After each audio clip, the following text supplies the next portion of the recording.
welcome back to the November, almost December edition of the Principals Podcast. We are your hosts, Mr. Sintobin and Mr. Eggleton, and we are joined today by Caden Lewis, Emma Zacherl.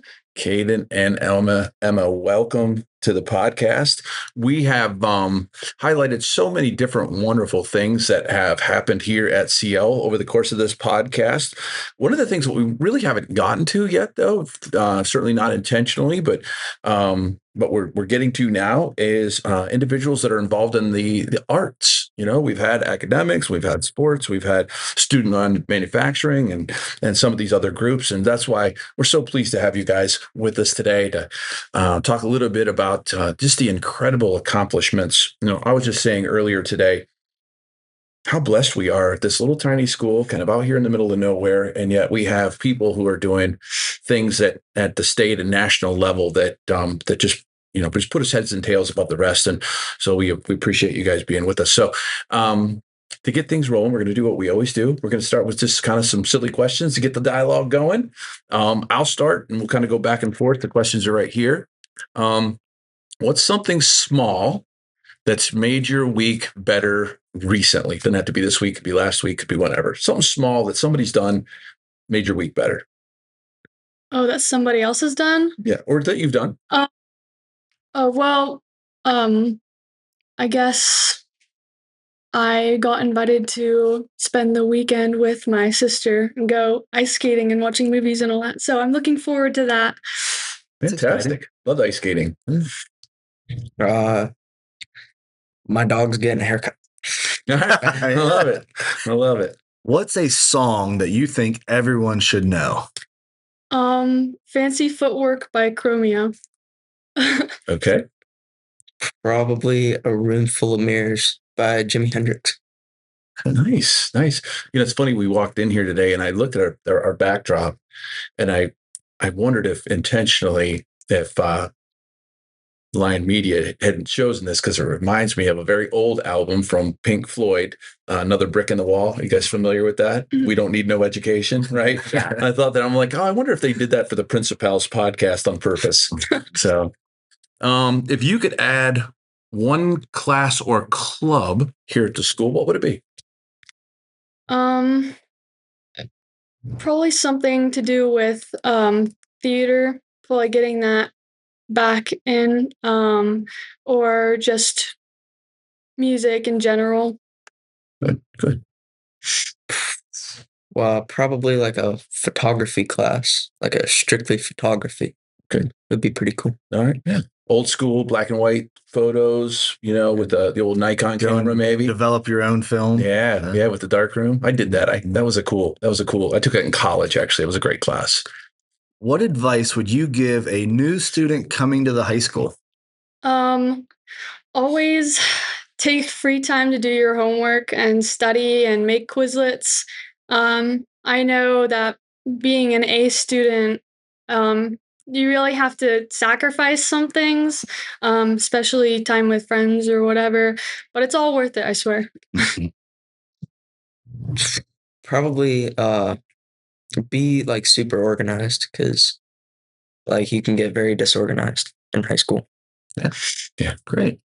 I can remember being very disorganized, and that's a good thing to learn, right? Good.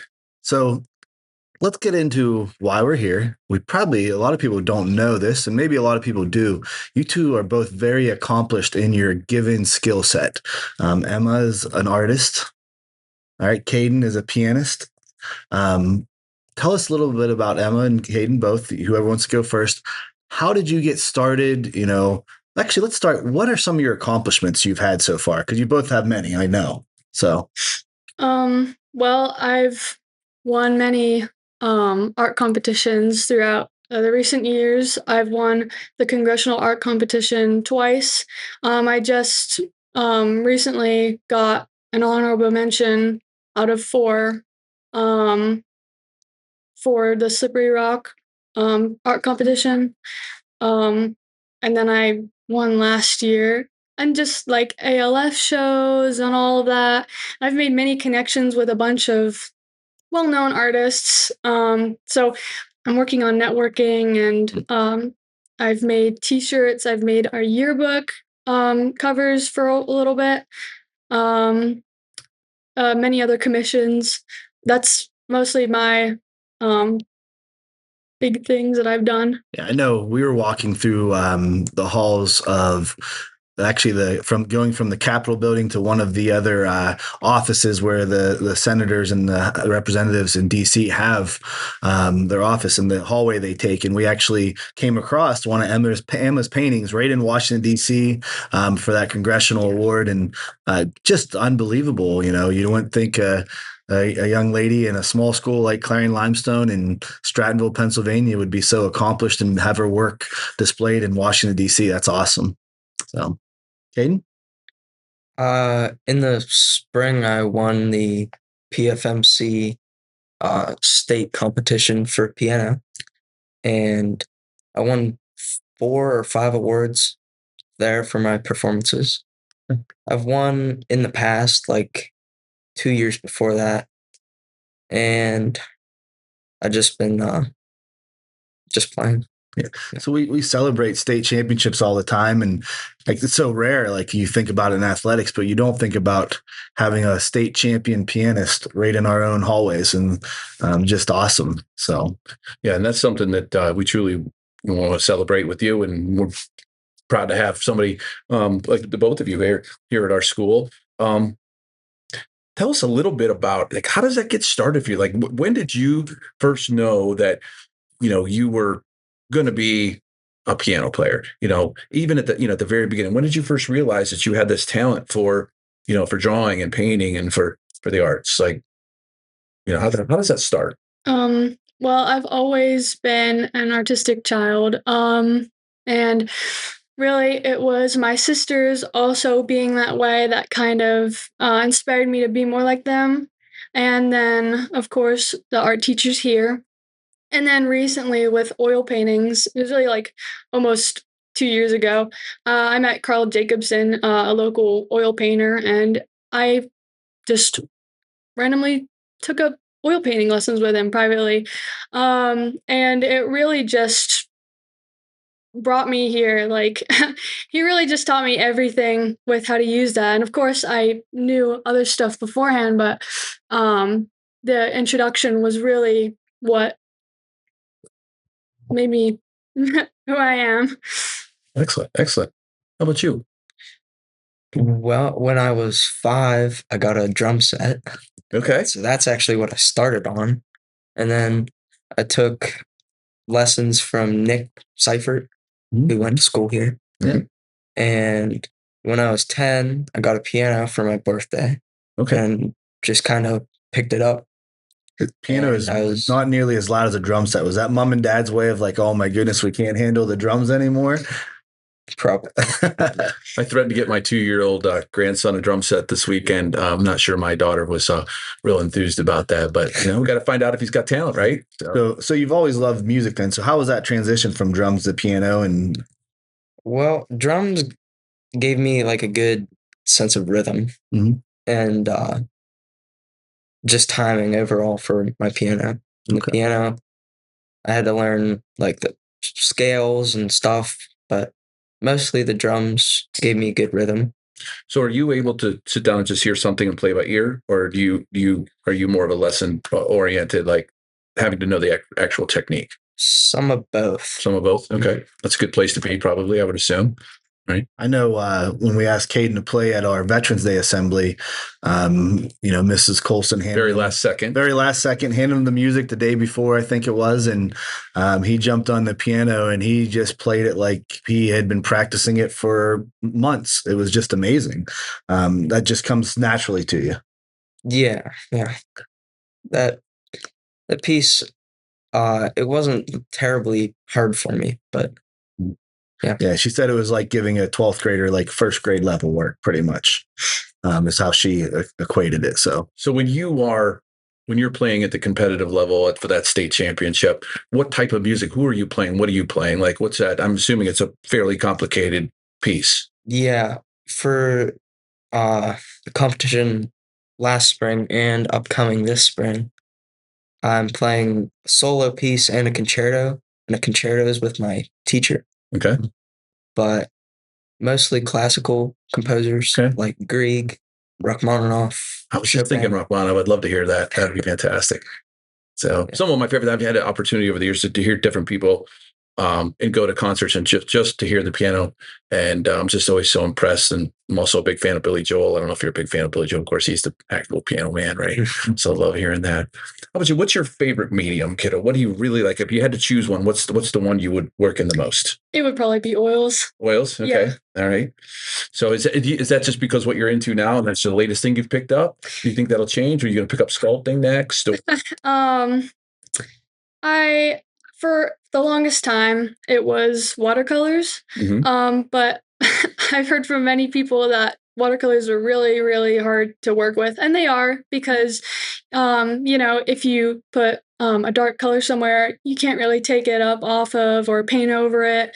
It's like there permanently. And with oils, it's just so easy. You just let it dry and you can paint over it. You can scrape it all off. Okay. And you don't have to throw the whole thing out again. Yeah. Okay. And it's just way easier for me to kind of work with, even though I still like watercolors and I still do some stuff with that, but my main one right now is oils. So one of the things, and I really love your art in part because what you choose is your subject matter. I was a 27-year history teacher and still love history to this day. And a lot of what you've chosen to paint were you have some Civil War stuff, right? You have some early American like trappers and Native culture, obviously, that you've chosen to represent. Which one is hanging in the Capitol building? So they're all like reenactors from different time periods. I haven't really stuck with one time period, but the one in the Capitol right now she's a reenactor from Old Bedford Village. And she was I'm pretty sure it was like in the 1700s, in like an old log cabin house. And I'm pretty sure it's called Waiting. But that's the one in the Capitol. Okay. And then one of your more recent themes has been the iron furnaces of Clarion County, right? That is my watercolor series for my mom's cousin, Byron Smale. And he offered, or he asked me to paint these old black and white images of the furnaces. And of course, some are from newspaper clippings. Some are they're really old. They're not really detailed at all. And so I had to kind of really figure out how to make them come back to life with all the knowledge I had. And it was definitely really hard because there would be some stuff that I really didn't know what it was, and I just had to paint it. But I think that was really the start of my historical kind of interest, and it transferred into people. Excellent. I live close to it's Highland Furnace. They call it Helen Furnace. A lot of people. And when I moved out there, I took a deep rabbit hole dive into like the whole iron furnace, how it worked and what they did and where the materials came from. And it's a really, truly a very interesting process, very historical process. And so once again, so much of what you're doing is just impactful for me. I love to see that art and very appreciative of the subject matter that you've chosen. So, yeah. So just like anything, like you guys are very skilled, but you have to put a ton of time in. Talk about how much time you put into your art, your piano, to be the highest level like you guys are. Like what's that look like on a day-to-day, a week-to-week? How do you prepare? And you have a big art I know you have a big art show coming up. You're talking about your state competition. What does that look like? How much time are you putting in per week? Well, it kind of depends on what other stuff I have. I have to really work around my out of school activities and stuff, so I'm not painting as much as I want to. But I usually can't spend a short amount of time painting. If I do, it's like a couple hours in a row. Like this weekend, I started a new painting, and I was really painting for 4 hours straight. But that's kind of how I work. And then on a day-to-day basis, I mean, I have like an independent study that I do stuff in, and I'm always sketching on my papers at school. But For the rest of us, that's doodling. For you, it's art. Yeah, it's art. Yeah. And most of my works are like now they're above like 40 hours. They've really increased recently, but do you study any particular artists that you like? Is there any? Do you do that? I have before a little bit, but I can't really think of maybe Caravaggio. But I'm not really that. I haven't delved deep into art history yet. Okay. That is more for college, I guess, is what I'm going to be looking into that. One of my favorite paintings is Caravaggio. I think it's at Doubting Thomas, and he's putting his finger in the hole, right, Christ's side. And yeah, that's a pretty intense painting. So I can see why you would like that. Yeah. So what's preparation look like for you, Caden, when we're getting ready for the state tournament soon in the spring? For state pieces, it's at least like 30 minutes a day on each piece. And I'm not even through learning my concerto yet. And it's like 30 pages long. It's crazy. So when you play that, how long will it take you to play that piece? About 14 minutes. About 14 minutes. My goodness. Who's your teacher? You said you're going to be playing a piece. Is that the piece with your teacher? Yeah, the concerto. Yeah. My teacher is out of Tiddy, PA. Mm-hmm. And she's Dr. Amber Shea Nicholson. Okay. She's very talented. Yeah. Very amazing. Well, I think I remember your mom saying one time, I worked with Caden's mom before, and basically your previous teachers told your mom, like, I can't teach him anymore. He's beyond my level. So you're going to have to find somewhere else to take him. So that's, when you pass the teacher, that's something pretty special. Impressive. Yeah. So, and how often do you go and meet with your teacher? Every Saturday morning. Okay. Wow. So you give up every Saturday morning. Yeah. To do that. Good for you, man. That is dedication. That's incredible. I'm very respectful of people that are willing to sacrifice for their talent for that. So, what's the future hold, guys? Like, what are you thinking? Do you have thoughts about long terms? Is this something that you want to continue to study? Do you want to make a living doing this? Like, what are your thoughts? I thought a long time about this because, of course, there's always the idea of a starving artist. And my mom's always worried about that. She wants me to make, a living, earning money and stuff. And so I'm thinking about becoming an art conservator. And that's, where I'm mostly going to be working in a museum, fixing up old paintings that, they have dirt all over them. Canvas has been ripped. You need to clean them and fix them up. And the art aspect and history, because working with something so old is really amazing. And also I'm going to be having a lot of chemistry classes. I've been looking around to a bunch of colleges recently, and it's really hard to find the perfect one with that's an art school with a good amount of both abstract and representational teachers. And they also have a museum right beside them. And the museum gives internship hours for what I want, and they also have chemistry. So it's really just a specific kind of thing. And if I don't get exactly that, that's totally fine. But I'm still looking, and we'll see where that takes me. A little bit of time yet. No, you're getting there, but you got a little time. Emma's only a junior, and that's right. Caden's a sophomore. We discussed that earlier before the camera turned. That's right. I'm a 10th grader. That's sophomore. That's right. Yep. Yeah. How about you? What are your plans? Well, I don't really know what I want to do. Yeah. Okay. But pretty common for a 10th grader. Yeah. Right.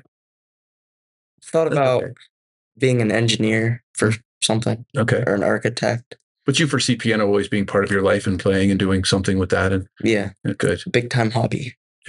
Yeah. Well, you never know. A lot of people think along those lines, and only to find out that, hey, there is something out there for me that you can turn that into, something. Thinking about getting tickets down to the Pittsburgh Symphony. They're going to do and a completely Star Wars based theme, which I'm really excited about because I'm a super nerd and a dork. And I think about guys like you, and I think, well, that's something that I feel like if you pursued it, like it would be so cool to like be part of something like that. I don't know. I have no idea what it takes to get into or be part of something like that. But that's when I hear students with that kind of talent, I always jump to like the big stuff and think, oh, wouldn't it be great if they, pursued those kind of things? But you never know what's going to take you. At the very least, even if you don't pursue a career in those things, those skills could be money makers. You could always make your art, give art lessons, art classes. You could always give piano lessons. You could play like people pay money for people to play the pianos at events and weddings. So even if that isn't the career path that you decide to take as your main career, it's an avenue to. Everybody needs a side gig, right? Make money. Yeah. So that's fantastic. All right. Last question. What advice would you give to a talented young artist and whatever it might be, whatever the background might be, in terms of being able to reach the levels that you guys have reached? Like what's one piece of advice you would give, let's say an elementary student who's pursuing? I guess just do it every day. And always try and learn the basics, even though you think you know everything. Because it's always good to relearn those, and it will help you with future stuff, I guess. I don't really know. Sure. Well, speaking of the future, you have a show coming up. Go ahead and give us a little bit of information and let the public know when that is and what they can see and how they can be part of that. Oh, geez. Well, I have a flyer for it up in my Instagram account. Okay. I know it's getting being put on by the Hoyt. I wish I remembered where, but we could. I bet if you get these guys a copy of the flyer, maybe they can put it up on this podcast. That way they can see the. Yeah, and we'll certainly push it out on our social media as well. Yep. Yeah, I definitely love a bunch of people to come and support. December 13th, is that correct? Am I getting that right? I think so. I think it's so. December 13th. All right, we'll definitely push that out through our social media so people can certainly see what Emma's up to and be part of that. And are you selling some art at that show? Or is that just a show? Just the show. Just the show. Okay. You look nervous. Are you nervous about it? I am a little bit. It's gonna be the first gallery I ever had, and just one more stepping stone to get more connections. And I'm gonna tell you, don't be nervous. Your artwork is phenomenal, and everybody knows that, and everybody that sees it. It's just. I'm sure if someone wants to shell out big bucks for an original Emma Zacherl, I'm sure everything's for sale, right? Yeah. Get it now, because they're going to be worth more in the future. That's for sure. So, how about you? What's one piece of advice you would give a young person who wants to get into your realm? Like Emma said, be consistent and just do it every day, and try to push yourself more. For that. And as we're looking out, when is your state competition? You said in the spring. Do you know the dates yet? I don't know the dates. Okay. Probably like April, May, March, April. Yeah, something like that. We'll hope you'll keep us informed. Let us know how that goes. Maybe we can meet back here, talk a little bit about how that went for you guys. And, once again, we're just so proud of you guys and everything that you guys have done and your commitment and the integrity that you bring to the school as well. These are both phenomenal students. I can say that they've never been in the office with me, so that's always a good thing, right? Only here to talk mention the best. And once again, good luck, guys. Let us know what we can do for you. And thanks for being on the podcast. Thank you. Thank you.